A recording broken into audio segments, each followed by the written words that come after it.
Vamos a resumir brevemente, en pocas palabras, lo que hemos dicho en la clase pasada, para retomar el hilo de nuestra exposición.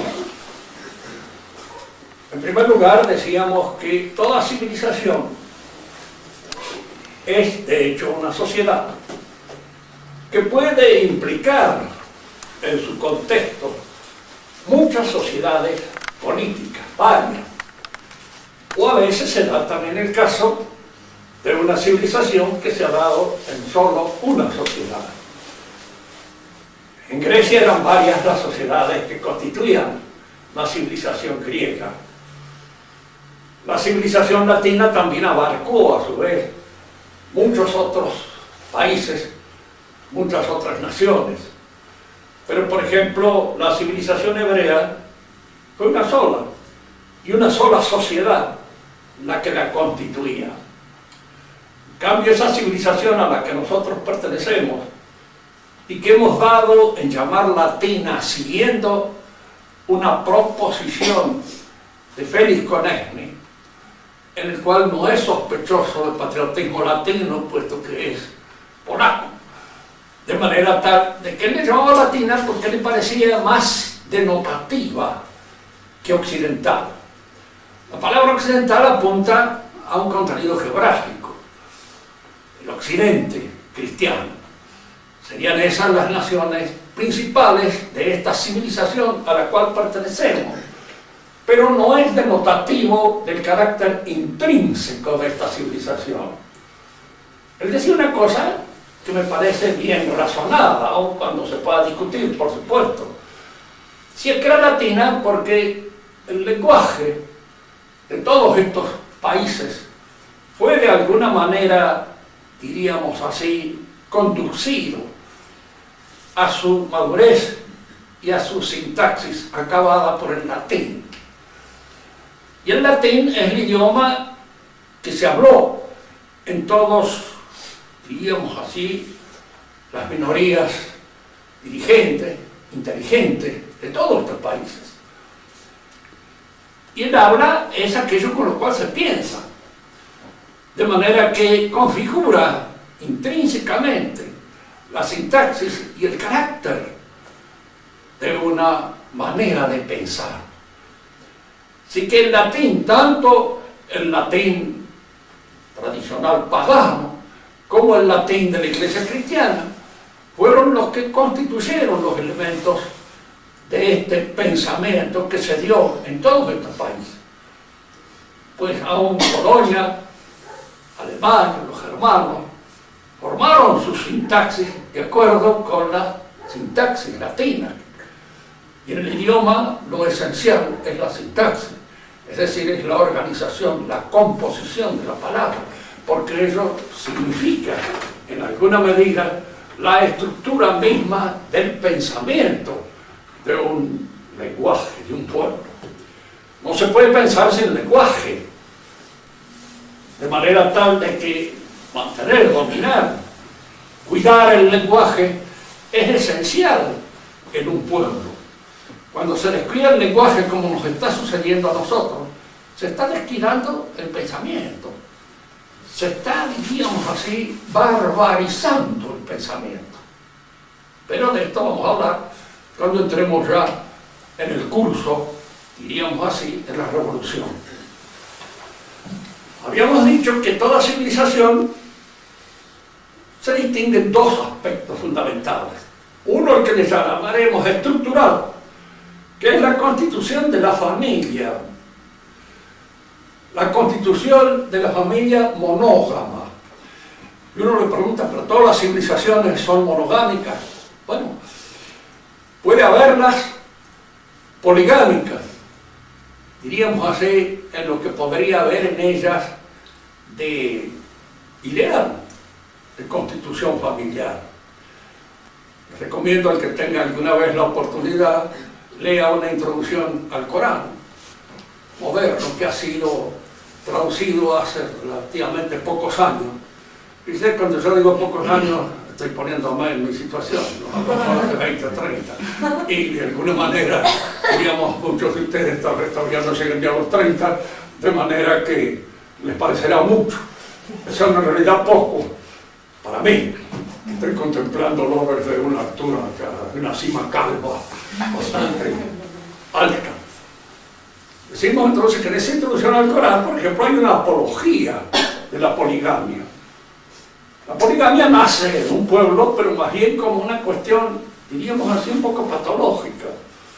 Nace de la guerra y en cierto modo favorece a los hombres que tienen una mayor significación dentro de esa sociedad.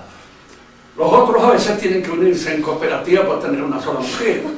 Por eso la poligamia está de alguna manera relacionada con la poliandria, que ya no es tan agradable como en el principio parece. La poligamia ofrece una posibilidad a los que tienen dinero y la otra no ofrece ninguna posibilidad, sino ofrece algo bastante turbio y mezquino. Pero se dan estas dos cosas, porque la cantidad de hombres y de mujeres es más o menos semejante, de manera tal de que si no se unen en monogamia, la poligamia significa la acaparación de mujeres por un grupo de hombres, y entonces los demás quedan, diríamos así, como pueden, arreglárselas como pueden. El Corán en ese sentido es amplísimo, porque admite, diríamos, todas las bellaquerías sexuales que puedan darse sin ningún inconveniente.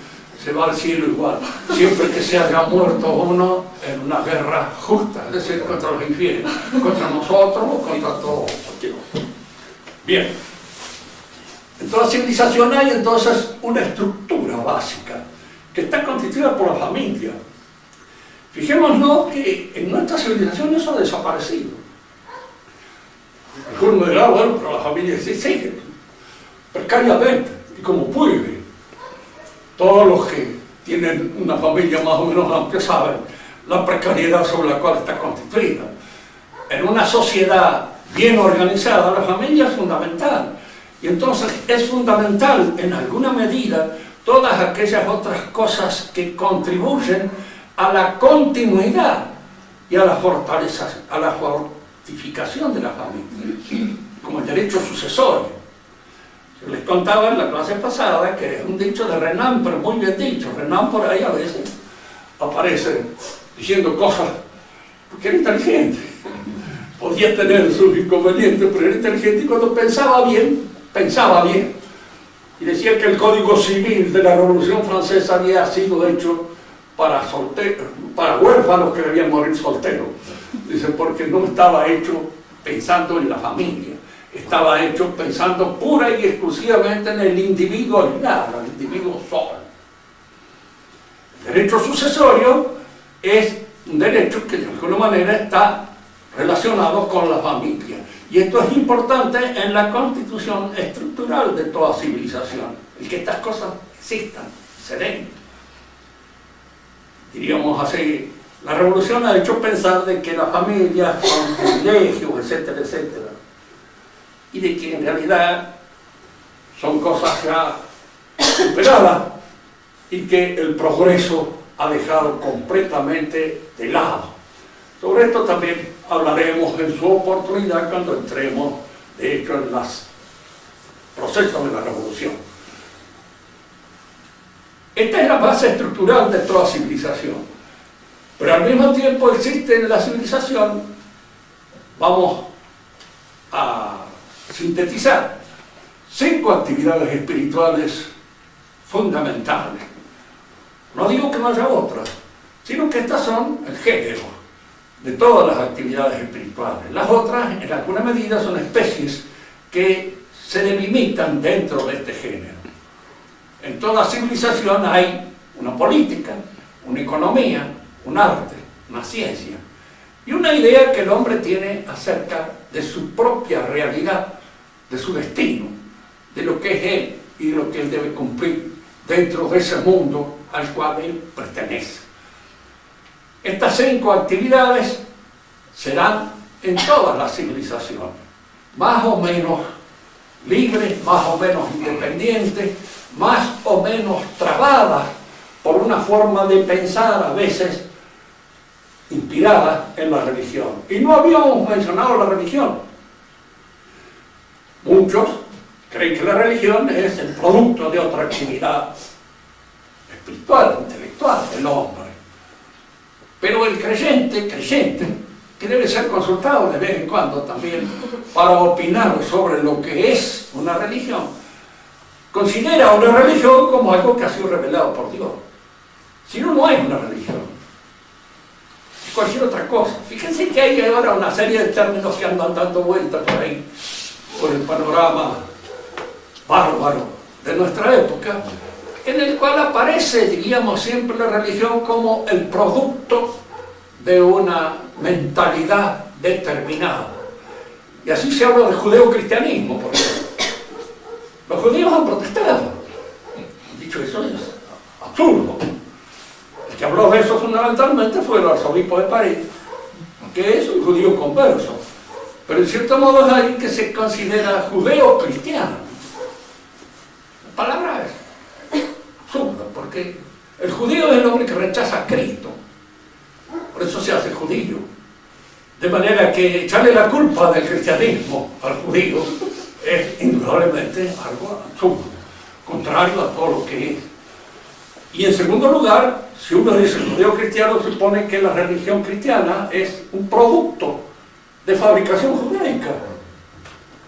Y en general, el inmanentismo, diríamos así, que es típico del pensamiento moderno, tiende a crear o a considerar, diríamos así, las religiones como un producto de una mentalidad determinada, sea judía, sea griega, sea latina. Frente a la religión, para ponernos en una posición puramente científica, diríamos hay dos concepciones que se contraponen, que son contradictorias, ¿no? Una, que la religión es un producto de la mentalidad humana. Es algo que el hombre fabrica, que el hombre hace, que el hombre realiza. Y entonces habría una religión judía, en Israel, y de la cual el cristianismo sería un simple apéndice de esa religión inventada por el pueblo de Israel o inventada por los hebreos. Y la otra es la que cree en la revelación.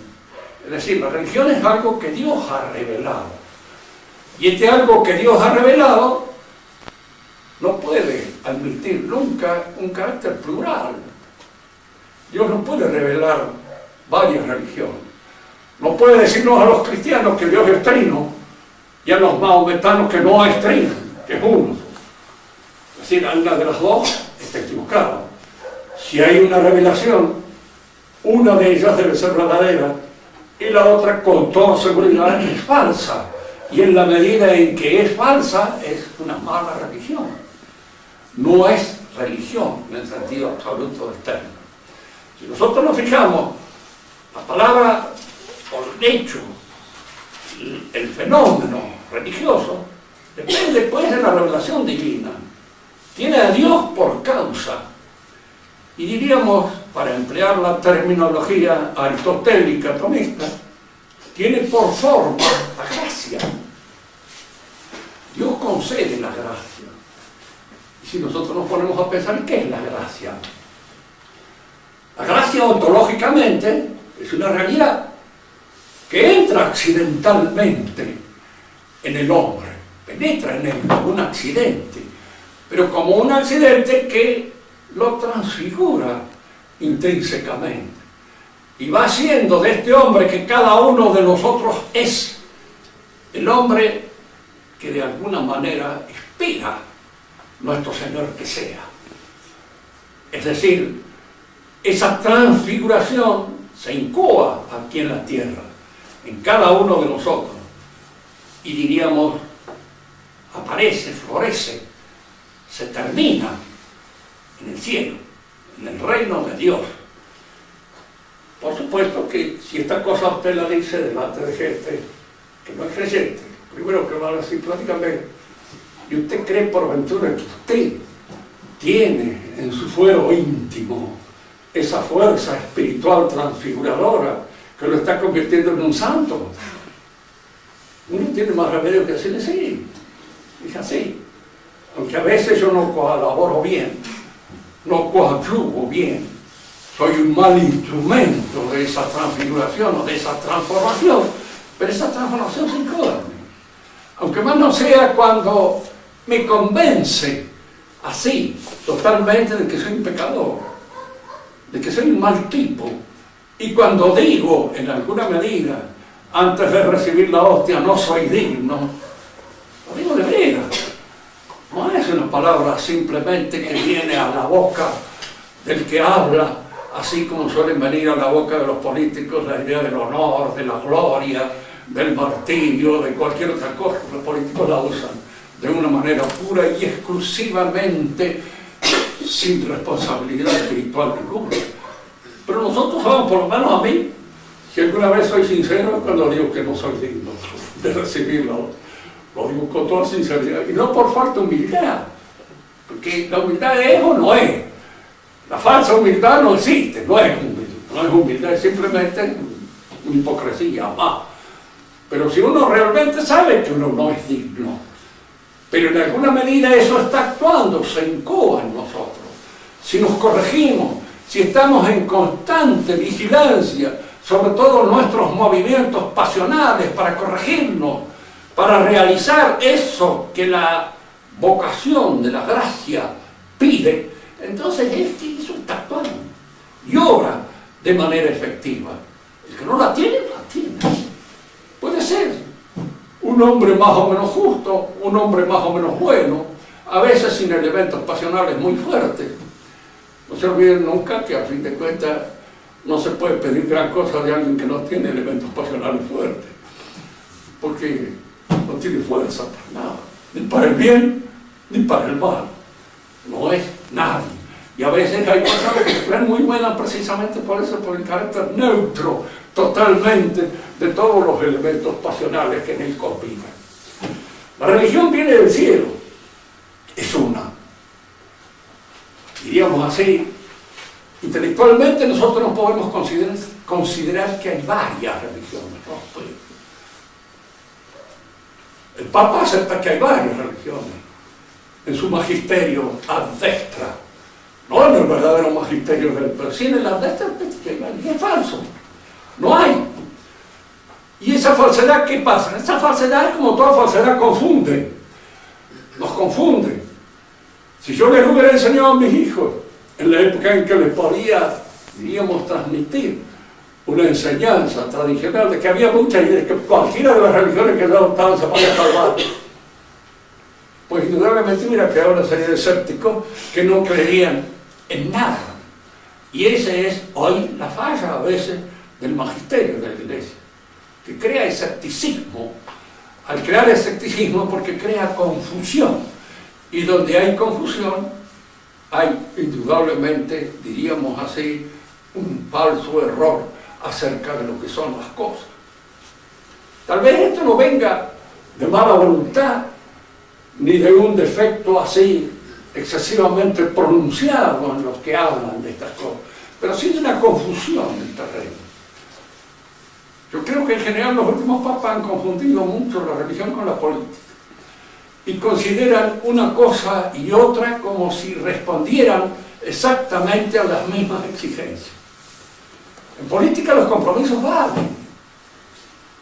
Si nosotros tenemos que convivir en una ciudad, tenemos que convivir con maometanos, tenemos que convivir con judíos, tenemos que convivir con paganos, bueno, tratemos de ponernos de acuerdo sobre las cosas que son esenciales para la pervivencia de la vida social.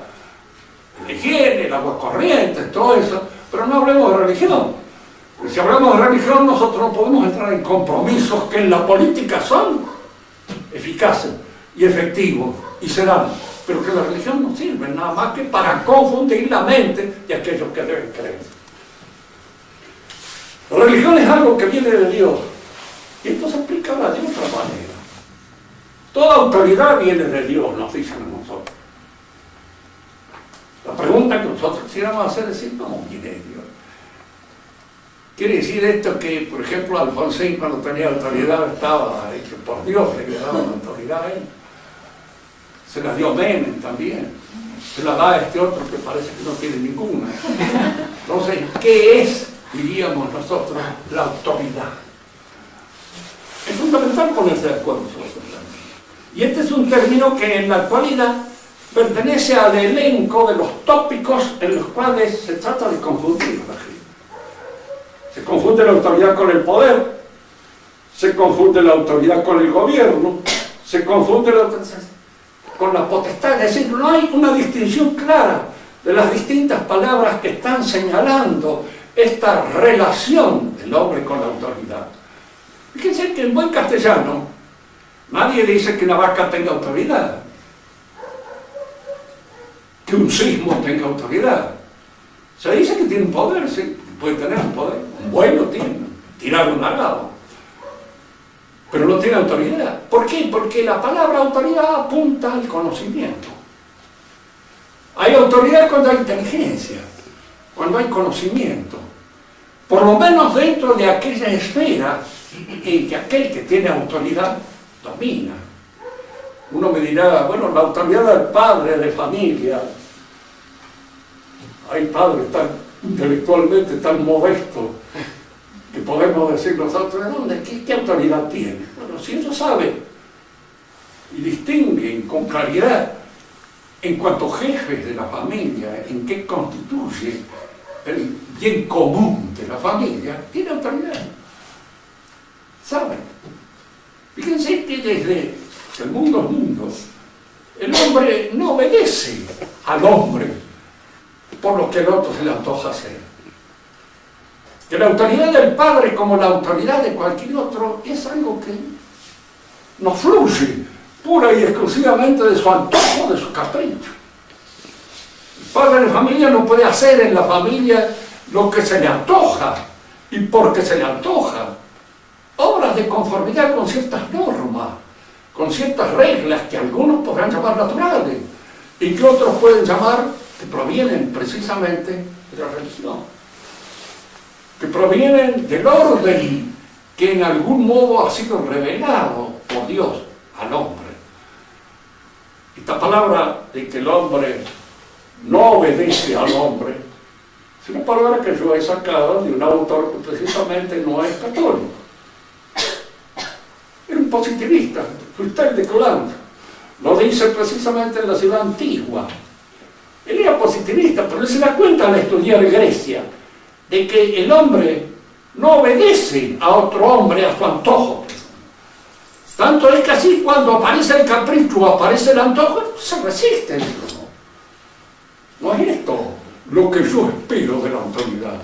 Lo que yo espero de la autoridad es precisamente un acto inteligente, que se conforme con la regla que en alguna medida conduce, maneja la economía de esta situación en la cual nosotros estamos inscritos.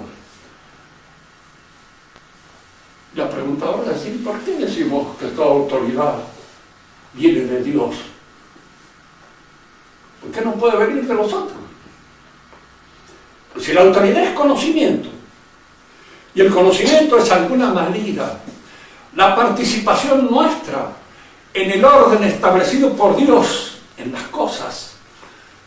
Nuestra autoridad está dependiendo de la intimidad, de la certeza de esta participación, de este conocimiento. Hay autoridad cuando hay conocimiento en esta determinada. Tiene autoridad un jefe militar cuando sabe aquello que debe hacerse, cuando conoce. Y generalmente la autoridad es reconocida por todos. Una autoridad médica es un hombre que sabe de medicina. Y una autoridad política es un hombre que sabe de política. Y no puede ser alguien que no sabe, no tiene autoridad. Simplemente puede tener el poder, puede tener el gobierno, puede tener muchas de esas otras cosas que se suelen confundir con la autoridad, pero si falta la inteligencia, si falta la capacidad para guiar, para dirigir, para gobernar, falta la autoridad. No hay allí autoridad, porque en alguna medida este hombre se mueve con unas fluctuaciones que indican las fluctuaciones del capricho, las fluctuaciones del antojo, o las fluctuaciones de la ignorancia, el que no sabe, el que se está llevando las paredes por delante porque no ve, porque es ciego. Fíjense que es fundamental esto porque la autoridad es indudable que crea la obediencia, pero la obediencia tampoco es una pasión ciega. A mí me mandan a sembrar nabos al revés, yo voy, no, usted es un estúpido para ir a sembrar nabos al revés. Hay que hacer, se obedece cuando en la obediencia uno ve, observa, percibe, diríamos así, el fulgor de la autoridad que está allí. Efectivamente el que manda sabe a dónde manda, y entonces la obediencia es la aceptación, diríamos así, honesta de las órdenes del jefe. No hay una obediencia buena cuando la aceptación no es honesta, cuando yo me doy cuenta que se me está mandando una cosa que es indignante, que no puede ser. Pero una anécdota para que siempre veamos a veces las diferencias que hay entre unas épocas y otras. En el antiguo régimen, las clases dirigentes eran educadas para ser clases dirigentes. El rey era educado para ser rey, y la reina para ser reina. Recibieron una educación especial. Y cada uno de los nobles también. Así, por ejemplo, un personaje amigo de todos los chicos que se llama D'Artagnan recibe del rey Luis XIV la orden de hacerse cargo como director de la Bastilla, que era la cárcel de aquella época para la gente encumbrada. Y D'Artagnan le dice al rey, no, le dice, yo soy un soldado, no un, digamos así, un cuidador de prisioneros. Soy un soldado. Mándeme a la guerra, que es donde es tan difícil, pero no me mande a cuidar presos, porque ese no es mi oficio. Y el rey, que es un caballero, entiende lo que este caballero le dice. ¿Por qué? Porque también ha sido educado como caballero, ha sido educado en la misma cosa. Él es un militar, debe obedecer, pero él tiene su honor. Y esta obediencia debe ser hecha en función precisamente del honor. No puede desobedecer para que lo degraden, para que lo conviertan en una basura capaz de servir para cualquier cosa. Y sé que aún en esa época el rey, si quería deshacerse de un enemigo, y a veces eso sucede en política, conviene que a este enemigo se lo liquiden. Elegía indudablemente un asesino, pero no podía elegir un caballero. ¿Por qué? Porque el caballero no estaba hecho para eso. Estaba hecho para otra cosa, para otro combate. Hay acá, para entretenerlo, porque un oficial del ejército francés está por entrar en batalla. Entonces se dirige al capellán del ejército. Padre, quiero que me confieses. Bueno, hijo, como no, dice, cometió muchos pecados. Todos, padre. Entonces el capellán le dice, bueno, vamos, me parece que es un poco de exageración. ¿Le has pegado a tu madre? No, padre. ¿Has hecho escándalo con algún niño chiquitito? No, padre. Entonces le dice, ya ves que no has cometido todos los pecados. Bueno, dice, todos los pecados que puede cometer un caballero. Bueno, ya entiendo, le dice el padre. ¿Has andado con mujeres? Bueno, sí. ¿Con cuántas? Padre, dice, no he venido a lavarme. No he venido a lavarme, sino a usar. No quería. Eran ciertas, digamos, maneras de pensar, porque a veces estas educaciones tienen sus pros y sus contras. Según caballero, en todo sentido hay defectos típicos que son los caballeros. Este defecto puede ser un caballero. Que sea manirroto, por ejemplo, es un defecto caballeresco. El ser agarrado no es un defecto caballeresco. El ser un poco temerario es un defecto caballeresco. Pero el ser cobarde no es un defecto caballeresco. En las educaciones están todas estas cosas que en alguna manera ligan el carácter del que manda, del que tiene autoridad, a una serie de criterios y de consensos que son los que establecen, diríamos así, el orden moral de esa sociedad a la cual pertenece. En el antiguo régimen, para ser oficial del ejército había que ser caballero. Es decir, había que ser representante de una familia que tuviera autoridad. ¿Por qué? Porque de esa manera este hombre, que era el rey y que era el jefe de la familia principal de todo el reino, estaba rodeado por una serie de representantes de las otras familias, que en alguna medida también tenían su medida de poder dentro de este contexto social al cual pertenecían. Bien. Admitido entonces de que la religión es algo que según este criterio viene de Dios. Porque el hombre, cuando obedece, cree obedecer a Dios. Y en el caso en que no crea en Dios, porque hay muchos que dicen que no existe, pero que existe la naturaleza. Y uno le pregunta, ¿qué es la naturaleza? Bueno, es un orden inteligible, de acuerdo con el cual nosotros tenemos que pronunciar. ¿Y es quién hizo este orden inteligible? ¿De quién depende? ¿De usted? Usted es el que lo maneja, lo administra. ¿Qué hace? ¿O depende de algo que está fuera de usted? Si depende de algo que está fuera de usted, para usted está reemplazando eso el orden divino. El orden divino y el orden natural, en alguna medida, son sinónimos, uno y otro. Diríamos entonces que en toda civilización, la religión es algo que para los miembros de esa civilización viene de Dios. Y que por eso precisamente la mayor parte de las leyes que forjan el contexto moral de esa civilización tienen una dependencia de Dios. ¿Y cuál es el papel que cumple la religión en relación con todas las otras actividades del espíritu? Aquí conviene también hacer una pequeña reflexión. Cada una de estas actividades del espíritu, el arte, la política, la economía, la ciencia, la idea que el hombre tiene de su propia realidad, crean eso que nosotros llamamos valores, valores artísticos, valores económicos, valores políticos, valores científicos y valores humanos, biológicos o antropológicos.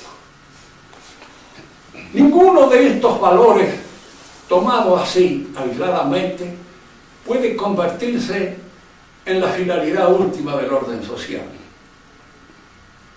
¿Qué queremos decir? Que no podemos fundar un orden social pura y exclusivamente sobre la ciencia, ni sobre el arte, ni sobre la economía, ni sobre la política, ni sobre, diríamos, este individualismo antropocéntrico absoluto, que sería una idea del hombre que es Dios.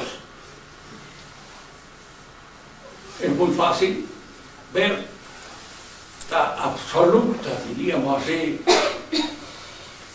verdad de este hecho. Si nosotros nos guiáramos pura y exclusivamente por lo económico, como en la actualidad hay una tendencia a eso, una tendencia que surge en la sociedad de consumo y que acaba adoptando casi hasta una actitud religiosa en el socialismo y en el comunismo. Todo es económico y la finalidad última de la vida está, de alguna manera, determinada por el valor económico. Ustedes piensen que si nos fuéramos a guiar nosotros en nuestra vida pura y exclusivamente por lo económico, en el monstruo que nos convertiría. Nos casaríamos con alguien por razones económicas. Tendríamos los hijos que, de acuerdo a la economía, corresponde tenerlos.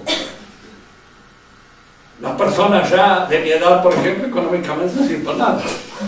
Y de alguna manera habría que desembarazarse de ellos. Es decir, ¿para qué están acá? ¿Qué necesidad hay de tenerte viejo aquí en la tierra? ¿Qué hacen estos sacerdotes económicamente que a nosotros nos rindan de inmediato un beneficio económico? Ustedes piensen en lo que se convertiría la sociedad, de hecho, si se impone este criterio. Hablo del criterio científico. Vale la pena porque, por ejemplo, por ahí nos ponen a nosotros en bioética si hay que eliminar o no a un enfermo en sus grados ya cuando ha perdido toda posibilidad. Desde un punto de vista natural, ¿qué podemos decir? Mira, en realidad lo que les toca vivir, pobre diablo, más vale que se mueran, no, antes mejor. ¿Qué les espera? A mi edad, tengo 83 años, ¿qué porvenir tengo? Bueno, alguna arteriosclerosis o alguna otra posibilidades de esas que no son precisamente muy alegres, que digamos. Entonces, ¿vale la pena seguir viviendo? Desde un punto de vista estrictamente científico no vale la pena. ¿Para qué? Y no hablamos de los enfermos, no hablamos de los imbéciles, no hablamos de un montón de otras cosas que está lleno el mundo. Y que científicamente, si fuéramos a imponer estos criterios con absoluta prescindencia de todos los otros, nos liquidamos. ¿Para qué los queremos? ¿Para qué están?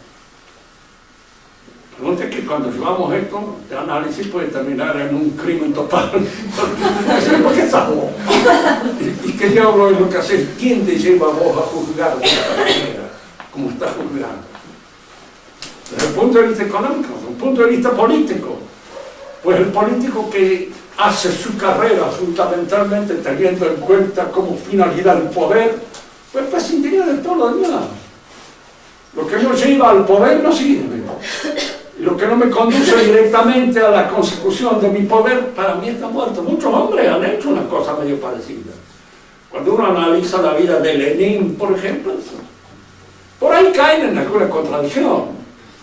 Caen en algunas contradicciones que surgen, qué sé yo, de la aparición de otros aspectos valorativos que entran en competencia con este aspecto valorativo fundamental.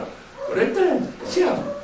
El hombre que hace del poder el objetivo total de su vida, pues indudablemente todo lo demás le importa muy poco, ¿verdad?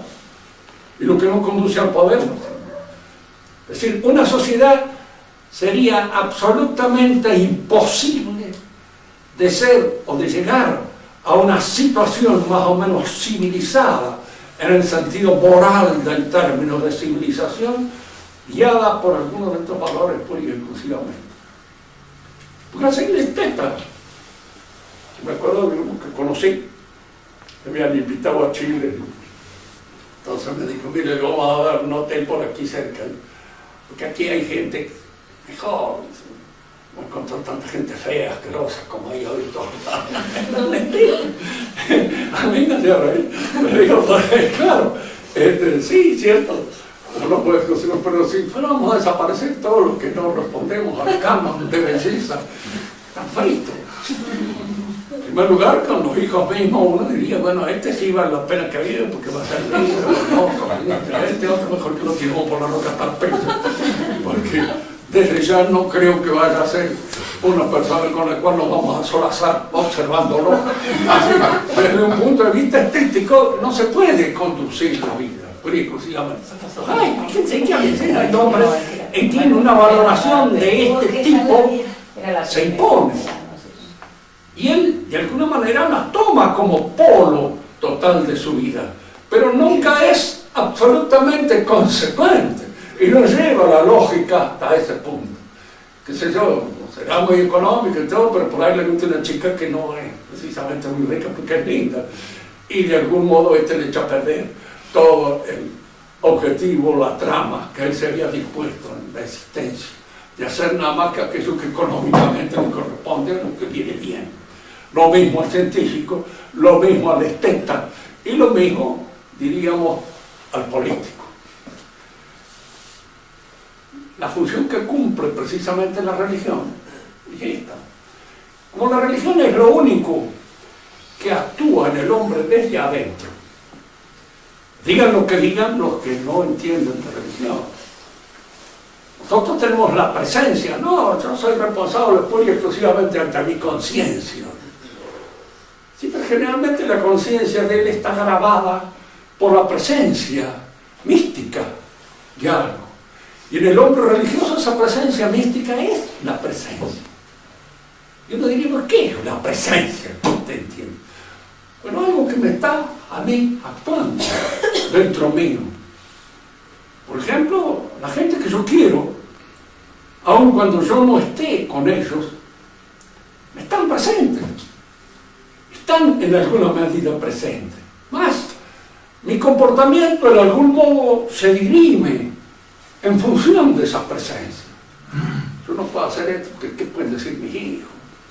Si me ven, ¿qué puede decir mi esposa? ¿Qué puede decir mi padre? ¿Qué puede decir este tío al que respeto? Cualquier cosa. Son presencias. Y presencias ante las cuales yo, diríamos, arreglo mi interioridad, la compongo, si en alguna medida tiende a descomponerse. Uno dice, bueno, porque la familia ejerce una presión sobre hoy día, como hay una tendencia a liberarse de todo y a librarse de la familia.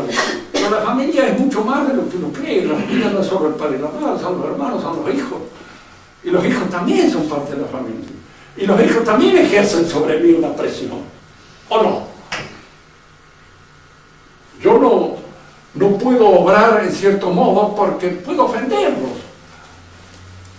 Y si no quiero ofenderlos, es decir, quiero de alguna manera mantener esa figura que he logrado tener, mal o bien, dentro de ese ámbito familiar en el cual me muevo. Y esto es importante, porque esto va configurándolo a uno. Pero ahora sí, esa presencia es la presencia misma de Dios, de Cristo, en la interioridad del alma. Fíjense, cuando uno está solo con su pecado, nunca está solo. Peca, sí, cae en un desfallecimiento de su ánimo, comete una debilidad a la que uno no quisiera cometerlo, pero la comete. Pero uno sabe que de alguna manera eso tiene que estar ante la mente de Dios. Es Él el que me observa, es Él el que de alguna manera me está siguiendo. Él me conoce y me juzga, porque me ve desde adentro. Y para él yo no tengo ningún secreto, ni guardo ningún misterio. Esto es lo que la religión crea. Curioso advertir, porque la mayor parte de los ideólogos que surgen durante la revolución, lo que más envían a la iglesia es esa posesión de la interioridad del sujeto. El Partido Radical no lo puede crear, y el Partido Peronista, y ninguno de los partidos. ¿Por qué? Porque intrínsecamente no existen dentro de cada uno de nosotros. No es anti-polity en que yo de alguna manera me presento, diríamos así, en el Tribunal Supremo. ¿Okay?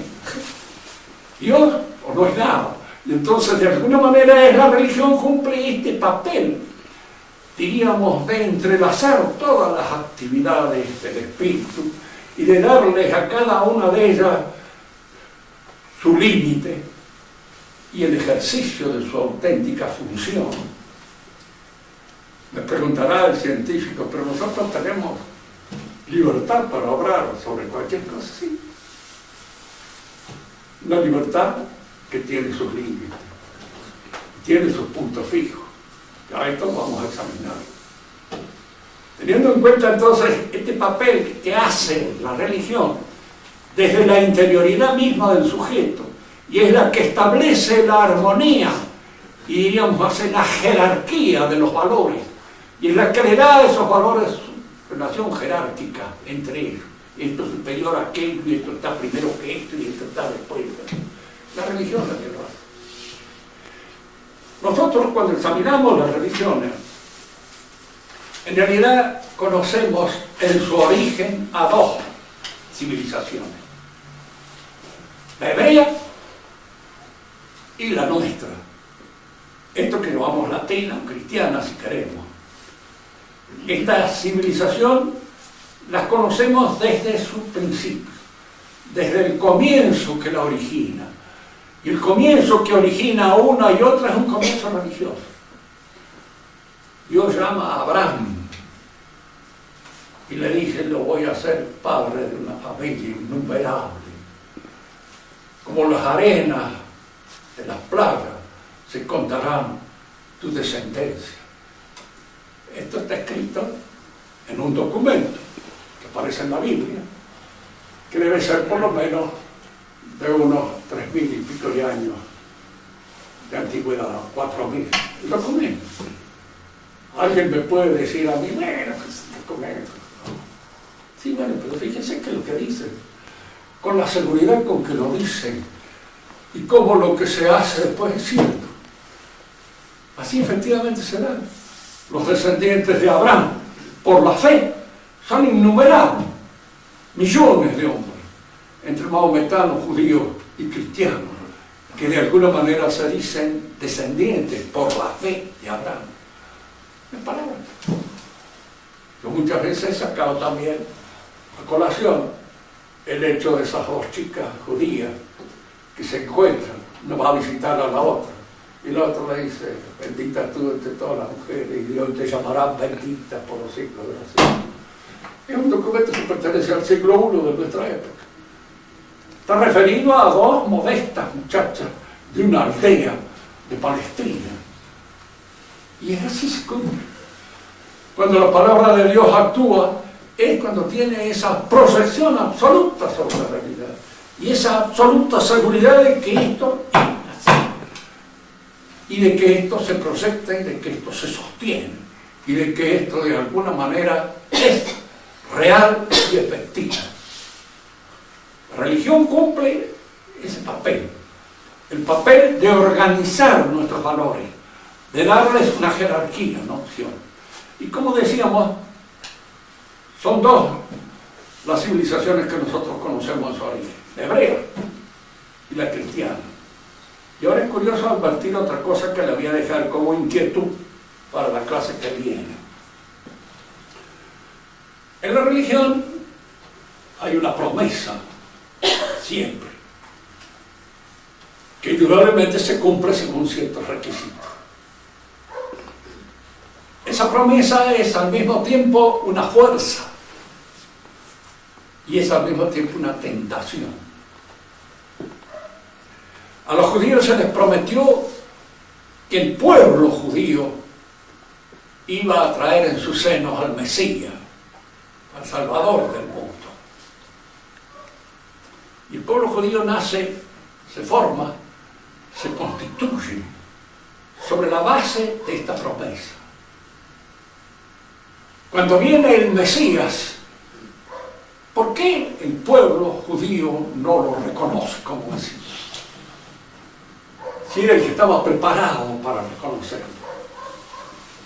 ¿Y por qué el Mesías, nuestro Señor Jesucristo, en vez de elegir al pueblo judío como pueblo, como organización, elige a este, que es lo que va a hacer, como persona? Lo elige a Juan, lo elige a Pedro, lo elige a Andrés, lo elige a Marcos, pero no elige al pueblo judío. El pueblo judío se siente como pueblo, como organización, rechazado por el Mesías. Y si el Mesías rechaza al pueblo, es porque no es el Mesías. Diríamos, para que comprendamos mejor este pensamiento, la fuerza de Israel en su principio, en su formación, está esta concepción de este pueblo del cual va a surgir el Redentor del mundo. Y la debilidad es que no puede desprenderse de esta noción de pueblo. Cuando llega el Mesías y elige a este, a aquel, al de más allá, para constituir la nueva sociedad, el pueblo, como organización, por el Sanedrín y todos los demás elementos que constituyen la organización del pueblo, se siente rechazado. Siente que lo rechaza. Y ese rechazo lo ofende en su orgullo más profundo, que es el de pueblo. Y como pueblo, como organización, que a fin de cuentas los que acusan a Cristo y los que llevan a Cristo al cadalso y los que hacen toda la publicidad para condenarlos es el Sanedrín y toda la organización del pueblo judío, porque es esa organización la que se siente menoscabada por las preferencias que el Mesías tiene con este, con aquel y con el de más allá. Ahora viene el otro aspecto que tenemos que entenderlo para entender la revolución. El Mesías forma la iglesia llamando a este, a aquel y al otro. Es decir, pide una vocación personal. Se ha dicho, y esto es importante tenerlo en cuenta, que la Iglesia Católica es una sociedad de personas. ¿Qué quiere decir una sociedad de personas? Que uno entra por una vocación, no importa que el chico haya sido bautizado cuando es niño. En realidad pertenece a la Iglesia cuando entra en la madurez y en la completa razón de los elementos que constituyen su cristianismo. Y esto sigue creciendo, porque esa personalidad se va configurando, se va transfigurando por la gracia hasta alcanzar la santidad, que es con la cual se va a pertenecer definitivamente a la Iglesia triunfante. Es decir, la Iglesia hace una selección personal. Aquí es donde aparece la fuerza del cristianismo y su debilidad. ¿Por qué? Porque la debilidad y la fuerza se dan siempre en conjunto. El que es fuerte físicamente suele abusar de la fuerza, el que no lo es no abusa. Que sí, el que puede abusa, el que no lo es no abusa. La fuerza física es algo bueno, claro, ¿cómo no? Es un elemento biológico, de energía, de vigor. Pero si yo lo uso mal, el ser elegido personalmente es un elemento, diríamos así, que llama a la vocación de esta persona para servir en la Iglesia, pero al mismo tiempo crea en él la idea de que en la persona es donde reside la mayor fuerza, el mayor vigor de toda la religión. ¿Qué es el protestantismo? La interpretación personal de la religión. La religión es lo que yo interpreto, como yo la creo, la fe subjetiva, la fe personal que tengo yo en salvarme. Para Lutero todos los hombres están condenados porque la naturaleza caída es irremediable. Ha caído totalmente y no puede sanarse. Está en las manos del demonio. Lo único que la puede sanar es esa convocación dictatorial de Cristo, que significa la predestinación. Lo llamo a este, lo llamo a aquel. Y la fe en cada uno de estos es lo que en alguna manera lo va a sacar de ese pozo, de ese caos en el que está metido. Fíjese que cuando se pierde la fuerza de esta fe subjetiva en el pensamiento protestante, surge la filosofía protestante. Estaba leyendo hace poco un libro de Unamuno, El sentimiento trágico de la vida, que decía una cosa que es muy cierta. Decía, la filosofía es poesía en el pensamiento protestante. En el nuestro no. En el nuestro es ciencia. Pero el protestante es poesía. ¿Por qué? Porque es creación del sujeto. Soy yo el que, en cierto modo, así como la fe es algo mío, exclusivamente, en mi relación solitaria con Dios, la interpretación que yo hago del mundo, del alma, del hombre, de la vida, es una creación poética mía. Yo me acuerdo, porque he sido profesor en una facultad de filosofía, donde indudablemente el pensamiento tomista estaba representado eso por mí y por algún otro nada más. El resto no era tomista. Entonces los alumnos estaban convencidos de que para ser filósofo había que de alguna manera inventar toda esa cosmología o esa cosmogonía que surgía del pensamiento personal de cada uno. Filosofía es la idea que yo tengo de lo que es el alma, de lo que es el hombre, de lo que es la vida, de lo que es Dios. Y eso se construye como un poema. Es algo mío, algo personal mío. No es ciencia. Para nuestro pensamiento es ciencia, porque es algo que surge, diríamos así, a través del lenguaje común, bien hablado. Para el pensamiento filosófico moderno hay que inventar un lenguaje que en alguna manera transcriba todos los elementos subjetivos que penetran en mi construcción filosófica. Y esto surge del protestantismo. La primera, entonces, revolución que existe en el mundo de nuestra civilización es esta, la del protestantismo. Y surge como una exageración, como un enloquecimiento de la idea cristiana de persona. Chesterton decía una cosa que para entender la revolución hay que tenerla siempre en cuenta. La revolución son ideas cristianas enloquecidas. Y una de las ideas cristianas enloquecidas es esta, diríamos así, fortalecimiento de la personalidad que surge por la elección, ¿cierto? Cada uno de nosotros es convocado por la fe, por la gracia, a formar parte de la iglesia. Pero eso no quiere decir que cada uno de nosotros es una especie de centro en función del cual se organiza toda la realidad. En la próxima clase aclararemos mejor esto y sobre todo dejo aquí una cosa. En la civilización hebrea y en la civilización cristiana hay que entender todavía otra cosa. La civilización hebrea es sacral. Todas las actividades del espíritu están determinadas por criterios religiosos. Todas. La economía, la política. Fíjense que cuando quieren elegir un rey, es el profeta el que de alguna manera los lleva a la idea del rey. Siempre bajo la admonición de Dios. Y en nuestra civilización no, porque nosotros hemos formado nuestra civilización sobre la base de la civilización greco-latina, no sobre la civilización griega.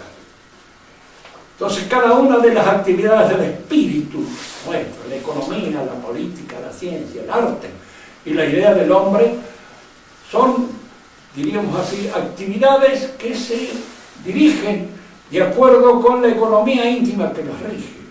Es decir, lo que es verdad en política es aquello que efectivamente surge como una connotación, como una deducción surgida de lo que es la política.